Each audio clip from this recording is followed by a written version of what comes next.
Bonjour à tous, c'est Chloé, je suis ravie de vous retrouver dans un nouvel épisode de Cryptalk. Alors aujourd'hui, on va se plonger dans un univers passionnant qui est le mining. Je vais vous expliquer ce qu'on appelle par ferme de minage.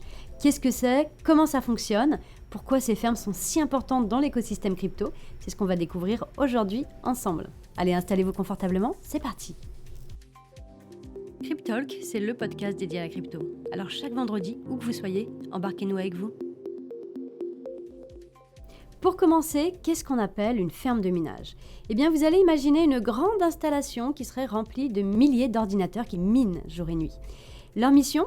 Résoudre des problèmes mathématiques complexes pour pouvoir valider et sécuriser les transactions de crypto, comme le Bitcoin, l'Ether ou encore d'autres crypto-monnaies.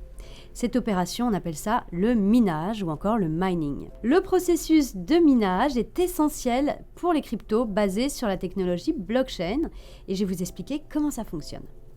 Pour commencer, il va falloir valider des transactions. Donc les ordinateurs, on dit plus précisément des mineurs, la plupart du temps d'ailleurs on mine avec ce qu'on appelle un ASIC, mais on peut également miner avec des GPU, des rigs.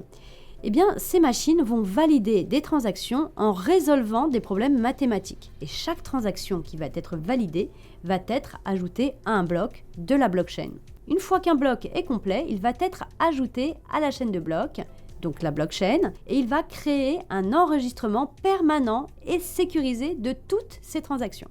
En échange de leur travail, les mineurs vont recevoir une récompense en crypto. Alors pour le Bitcoin, cette récompense diminue au fur et à mesure du temps. C'est pour ça qu'on vous a parlé du halving il n'y a pas longtemps dans un de mes podcasts. Et ça va ajouter du coup un aspect de rareté à la crypto-monnaie. Maintenant, pourquoi on parle des fermes de minage plutôt que de simples mineurs individuels? Eh bien, la réponse va résider dans l'échelle et l'efficacité. Les problèmes mathématiques à résoudre deviennent de plus en plus complexes et ça va nécessiter une puissance de calcul toujours plus grande. Alors les fermes de minage, le fait de centraliser, le fait de regrouper un grand nombre d'ordinateurs vont pouvoir maximiser leurs chances de résoudre ces problèmes et ce assez rapidement. Et sinon en termes d'efficacité, en mutualisant toutes ces ressources, les fermes de minage vont pouvoir réduire les coûts en énergie et en équipement, tout ça en augmentant leur taux de réussite. Alors on parle souvent des enjeux énergétiques autour du minage. C'est vraiment un point crucial sur lequel il est important de se pencher. Il est vrai que les machines consomment une quantité assez importante d'électricité. Certaines fermes se situent dans des régions où l'électricité est bon marché ou encore où les conditions climatiques permettent un refroidissement naturel des machines, ce qui va réduire les coûts. Je pense notamment à des pays tels que la Norvège ou l'Islande où c'est essentiellement de la géothermie. Je vais penser notamment aux Émirats par exemple sur les coûts de l'électricité qui sont très bas. Donc voilà, on va installer des fermes de minage dans des endroits où le prix du kilowattheure va être bas, où les conditions climatiques sont favorables. Alors soit l'un des deux critères, soit les deux réunis, et là c'est encore mieux. Donc les fermes de minage sont réparties à travers le monde. Chez Filmaning, il faut savoir que nous en avons aux USA, au Canada, en Islande, en Norvège et également aux Émirats depuis peu. Et donc on va toujours aller chercher, c'est la course, au kilowattheure le moins cher possible. En tout cas, ce qui est sûr, c'est qu'il faut forcément des fermes de minage pour pouvoir héberger les machines de minage. Sans mineurs, notamment pour Bitcoin, sachez que le Bitcoin n'existerait pas puisqu'il fonctionne en Proof of Work. C'est la preuve de travail, c'est le fait que tous ces ordinateurs mutualisent, se mettent ensemble pour pouvoir valider les blocs. Donc les fermes de minage sont vraiment indispensables dans l'écosystème crypto et elles jouent un rôle essentiel dans la validation des transactions et la sécurité des blockchains. Voilà, n'hésitez pas à aller consulter nos pages sur Filmaning qui parlent du mining. Si vous êtes intéressé par le minage de crypto-monnaies, n'hésitez pas à nous rejoindre. Comme je vous l'ai dit tout à l'heure, notre offre est vraiment clé en main.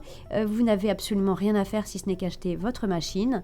Vous allez pouvoir vous rendre dans l'onglet Investir, puis Mining. Vous allez cliquer sur ASIC et Hosting et laissez-vous guider. Vous allez voir, vous allez pouvoir choisir la machine, vous allez pouvoir sélectionner la ferme. Alors, bien sûr, sélectionnez le prix au kilowattheure le moins élevé et vous allez pouvoir recevoir tous les débuts de mois un rapport de production qui va vous donner les informations sur ce que votre machine aura miné. Vous pourrez après retirer vos bitcoins. Alors oui, je précise, chez Filmaning, nous ne faisons que du minage de bitcoin. Vous allez donc pouvoir retirer vos bitcoins ou les utiliser chez Filmaning pour, pourquoi pas, racheter une machine ou alors faire de la DeFi. En tout cas, c'est une offre qui séduit beaucoup. Si vous avez envie d'être pionnier et de faire partie de l'écosystème et de miner vos propres crypto-monnaies, eh bien n'hésitez pas à franchir le cap. Voilà, ce podcast est maintenant terminé, j'espère qu'il vous aura plu. N'hésitez pas à liker, partager, mettre en favori si vous êtes sur une plateforme de streaming. Pour ma part, il me reste à vous souhaiter un excellent week-end à tous. N'hésitez pas à me retrouver ce soir sur notre serveur Discord. Je vous parlerai de Wiggle, j'aurai un invité spécial qui est Helmut Banner, un invité VIP. On vous parlera ce soir de la possibilité et de la faisabilité d'intégrer Wiggle dans le quotidien des Polynésiens. Donc n'hésitez pas à nous rejoindre 19h ce soir Discord. Voilà, je vous dis à la semaine prochaine. En attendant, prenez soin de vous et passez un excellent week-end.